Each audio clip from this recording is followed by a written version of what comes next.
ओम शांति। 19 अक्टूबर 2022। बाबा के महावाक्य। मीठे बच्चे, बाप आए हैं तुम्हें सब घुटकों से छुड़ाने। तुम अभी इस शोक वाटिका से अशोक वाटिका में चलते हो, इस विषय वैतरणी नदी से पार जाते हो। प्रश्न। याद में बैठते समय किस बात का विघ्न नहीं पड़ता और किस बात का विघ्न पड़ता है? उत्तर।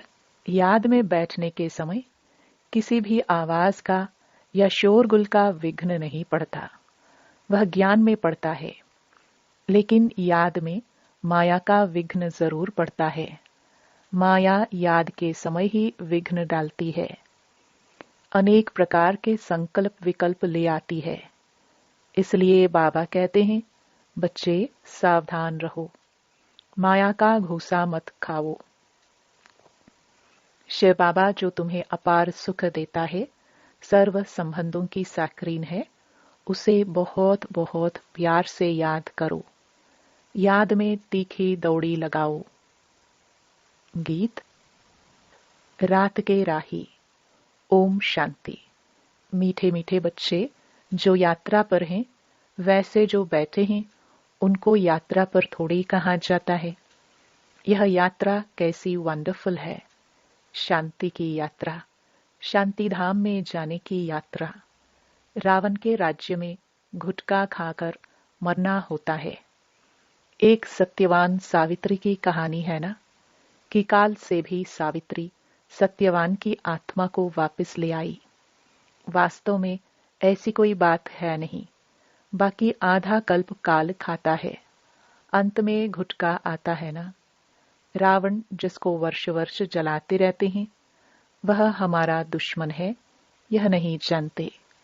बाबा कहते हैं, मैं आया हूं तुमको शोक वाटिका से निकाल अशोक वाटिका में ले जाने, जहां गुटखा खाना नहीं होता। यहां तो अनेक प्रकार के गुटके हैं। माँ बाप पति बच्चों के गुटके खाते रहते हैं, पति विकार में फंसाते हैं, बाप आकर इन सब गुटकों से छुड़ाते हैं और नई दुनिया में ले जाते हैं। अभी आत्मा के पंख टूट गए हैं, आत्मा उड़ नहीं सकती, फिर याद की यात्रा नहीं कर सकते हैं। बरोबर यह बुद्धि योग की यात्रा है। लिखा है ना, मन मनाभव। इसका अर्थ कोई यात्रा थोड़ी समझते हैं। कहते हैं, राम ने बंदरों की सेना ली और बंदरों ने पुल बनाई। बंदर पुल कैसे बनाएंगे? यह तुम्हारी याद की यात्रा की पुल बन रही है, जिस पुल से तुम विषय वैतरणी नदी पार हो जाते हो। बाप इस नदी में तैरना सिखलाते हैं। खिवैया है ना, विषय वैतरणी नदी से पार कराए शिवालय में ले जाते हैं। कहते हैं, अमृत छोड़ विष काहे को खाए? तो ज्ञान को अमृत कहा जाता है। ज्ञान से सद्गति होती है। शास्त्रों को ज्ञान नहीं कहेंगे, वह है भक्ति की सामग्री। शास्त्र पढ़ने से सत्युग आ नहीं सकता, सद्गति हो नहीं सकती, इसलिए उनको ज्ञानामृत नहीं कहेंगे। वह है भक्ति। ज्ञान में पहले 100% सद्गति, फिर धीरे धीरे नीचे उतरते हैं। यह नहीं कहेंगे कि सतयुग में भी दुर्गति होती है, वहां दुर्गति का नाम नहीं होता। कलयुग में सबकी दुर्गति होती है। तुम जानते हो, सर्व पर दया करने वाला बाप एक ही है, जिसको श्री श्री कहा जाता है।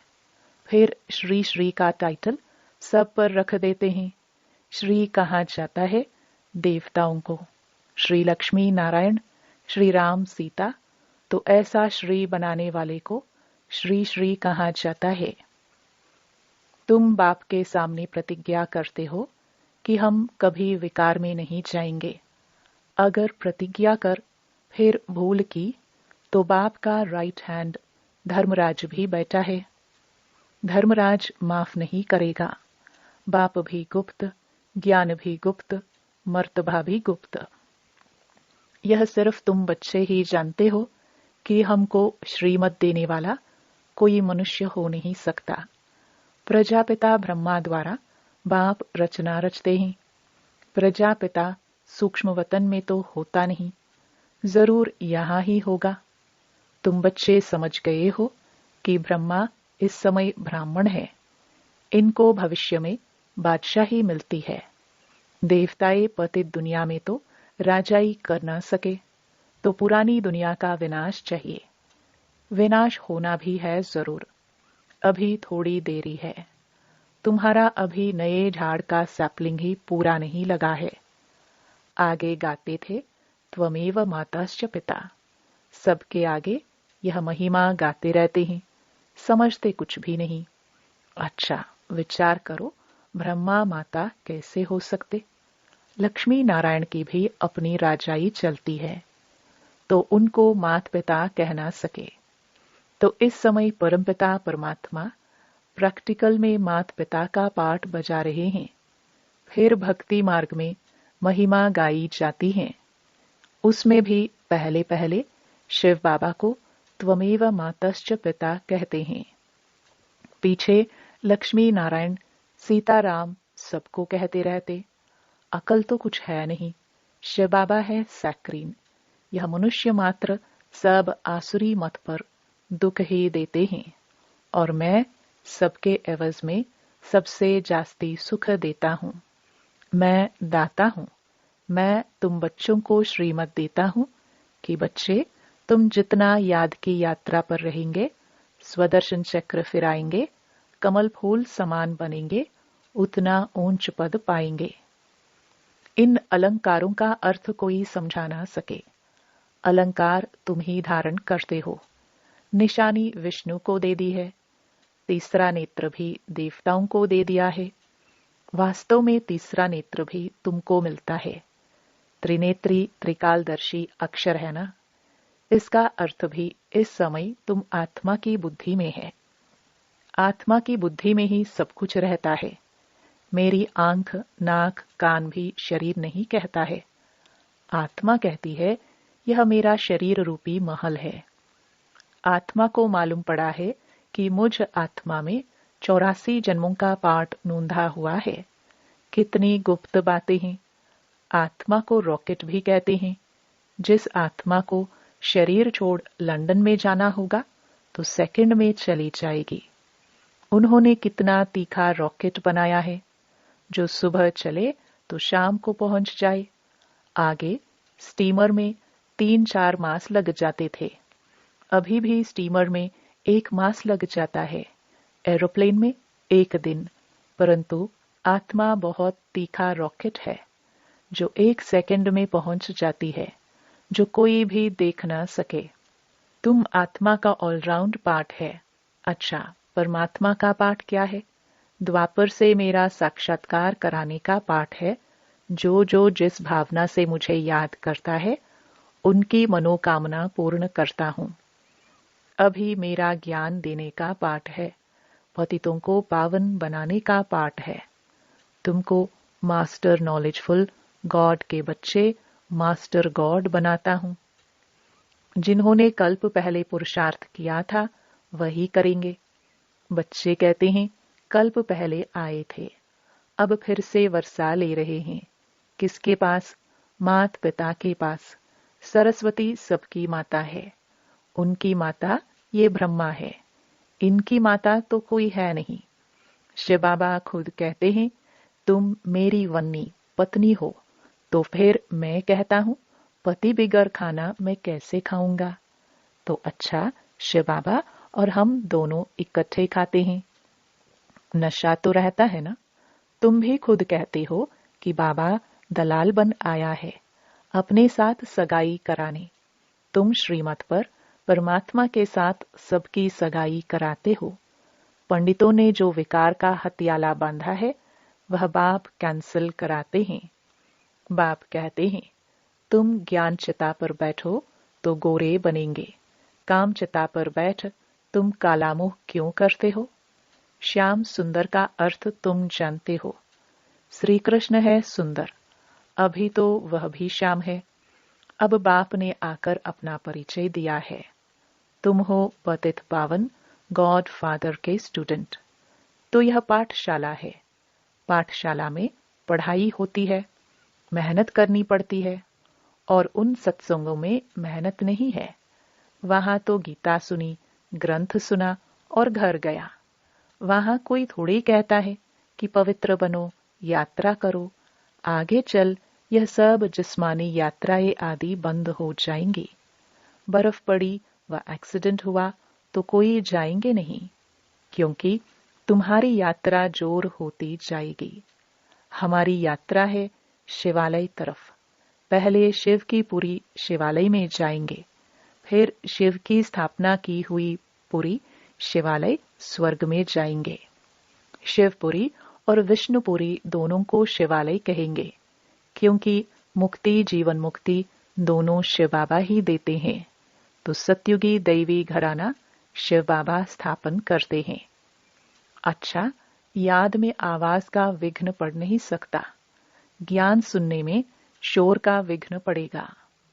मनुष्य तो कहते हैं शांति करो, नहीं तो याद में विघ्न पड़ेगा, परंतु योग में आवाज विघ्न नहीं डालता। विघ्न डालती है माया।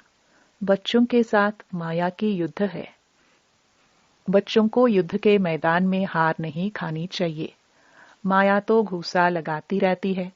माया ने नाक पर घूसा लगाया तो यह गिरा, फिर खड़े हुए, फिर नाक पर लगाया तो यह गिरे। तो बाबा कहते हैं यह माया काम क्रोध के गुस्से मारती है। इससे तुम्हें बहुत बहुत सावधान रहना है। घूसे नहीं खाने हैं। अच्छा, मीठे मीठे सिखिलते बच्चों प्रति माता पिता बाप दादा का याद प्यार और गुड मॉर्निंग। रूहानी बाप की रूहानी बच्चों को नमस्ते। धारणा के लिए मुख्य सार। पहला, ज्ञान के सब अलंकारों को धारण कर स्वदर्शन चक्रधारी, त्रिनेत्री, त्रिकालदर्शी अर्थात मास्टर गॉड बनना है। दूसरा, बाप के राइट हैंड धर्मराज को स्मृति में रख कोई भी विकर्म नहीं करने हैं। पावन बनने की प्रतिज्ञा करके विकार में नहीं जाना है। वरदान, दृढ़ प्रतिज्ञा द्वारा अलबेलेपन के लूज स्क्रू को टाइट करने वाले तीव्र पुरुषार्थी भव। प्रतिज्ञा में लूज होने का मूल कारण है अलबेलापन। जैसे कितनी भी बड़ी मशीनरी हो, लेकिन एक छोटा सा स्क्रू लूज हो जाता है तो सारी मशीन को बेकार कर देता है। वैसे प्रतिज्ञा को पूरा करने के लिए प्लान बहुत अच्छे बनाते हो, पुरुषार्थ भी करते हो, लेकिन पुरुषार्थ व प्लान को कमजोर करने का स्क्रू एक ही है, अलबेलापन। वह नए नए रूप में आता है। इसी लूज स्क्रू को टाइट करो। मुझे बाप समान बनना ही है। इसी दृढ़ संकल्प से तीव्र पुरुषार्थी बन जाएंगे। स्लोगन, बेहद की वैराग्य वृत्ति ही समय की समीपता का फाउंडेशन है। मातेश्वरी जी के अनमोल महावाक्य। अभी तो यह सारी दुनिया जानती है कि परमात्मा एक है। उस ही परमात्मा को कोई शक्ति मानते हैं, कोई कुदरत कहते हैं, मतलब तो कोई न कोई रूप में जरूर मानते हैं। तो जिस वस्तु को मानते हैं अवश्य वह कोई वस्तु होगी, तब तो उनके ऊपर नाम पड़े हैं। परंतु उस एक वस्तु के बारे में इस दुनिया में जितने भी मनुष्य हैं उतने मते हैं, परंतु चीज फिर भी एक ही है। उसमें मुख्य 4 मते सुनाते हैं। कोई कहता है ईश्वर सर्वत्र है, कोई कहता है ब्रह्म ही सर्वत्र है, कहते हैं सर्वत्र ब्रह्म ही ब्रह्म है। कोई कहता ईश्वर सत्यम माया मिथ्यम, कोई कहता ईश्वर है ही नहीं, कुदरत ही कुदरत है। वो फिर ईश्वर को नहीं मानते। अब यह है इतनी मते। वो तो समझते हैं जगत प्रकृति है, बाकी कुछ है नहीं। अब देखो, जगत को मानते हैं, परंतु जिस परमात्मा ने जगत रचा उस जगत के मालिक को नहीं मानते। दुनिया में जितने अनेक मनुष्य हैं, उन्हों की इतनी मतें। आखिरीन भी इन सभी मतों का फैसला स्वयं परमात्मा आकर करता है। इस सारे जगत का निर्णय परमात्मा आकर करता है, अथवा जो सर्वोत्तम शक्तिवान होगा वही अपनी रचना का निर्णय विस्तार पूर्वक समझाएगा। वही हमें रचता का भी परिचय देते हैं और फिर अपनी रचना का भी परिचय देते हैं। कई मनुष्य ऐसे प्रश्न पूछते हैं, हमको क्या साबित है कि हम आत्मा है? अब इस पर समझाया जाता है, जब हम कहते हैं अहम आत्मा उस परमात्मा की संतान है, अब यह है अपने आप से पूछने की बात। हम जो सारा दिन मैं कहता रहता हूं, वो कौन सी पावर है? और फिर जिसको हम याद करते हैं, वो हमारा कौन है? जब कोई को याद किया जाता है तो जरूर हम आत्माओं को उन्हों द्वारा कुछ चाहिए। हर समय उनकी याद रहने से ही हमको उस द्वारा प्राप्ति होगी। देखो, मनुष्य जो कुछ करता है, जरूर मन में कोई ना कोई शुभ इच्छा अवश्य रहती है। कोई को सुख की, कोई को शांति की इच्छा है, तो जरूर जब इच्छा उत्पन्न होती है तो अवश्य कोई लेने वाला है, और जिस द्वारा वो इच्छा पूर्ण होती है वो अवश्य कोई देने वाला जरूर है। तभी तो उनको याद किया जाता है। अब इस राज को पूर्ण रीति से समझना है, वह कौन है? यह बोलने वाली शक्ति मैं स्वयं आत्मा हूं, जिसका आकार ज्योति बिंदु मिसल है। जब मनुष्य स्थूल शरीर छोड़ता है तो वो निकल जाती है, भल इन आंखों से नहीं दिखाई पड़ती है। अब इससे सिद्ध है कि उसका स्थूल आकार नहीं है, परंतु मनुष्य महसूस अवश्य करते हैं कि आत्मा निकल गई, तो हम उसको आत्मा ही कहेंगे। जो आत्मा ज्योति स्वरूप है, तो अवश्य उस आत्मा को पैदा करने वाला परमात्मा भी उसके ही रूप मुहाफिक होगा। जो जैसा होगा उनकी पैदाइश भी वैसी होगी। फिर हम आत्माएं उस परमात्मा को क्यों कहते हैं कि वो हम सर्व आत्माओं से परम हैं? क्योंकि उनके ऊपर कोई भी माया का लेप चेप नहीं है। बाकी हम आत्माओं के ऊपर माया का लेप चेप अवश्य लगता है, क्योंकि हम जन्म मरण के चक्र में आती हैं। अब यह है आत्मा और परमात्मा में फर्क। अच्छा, ओम शांति।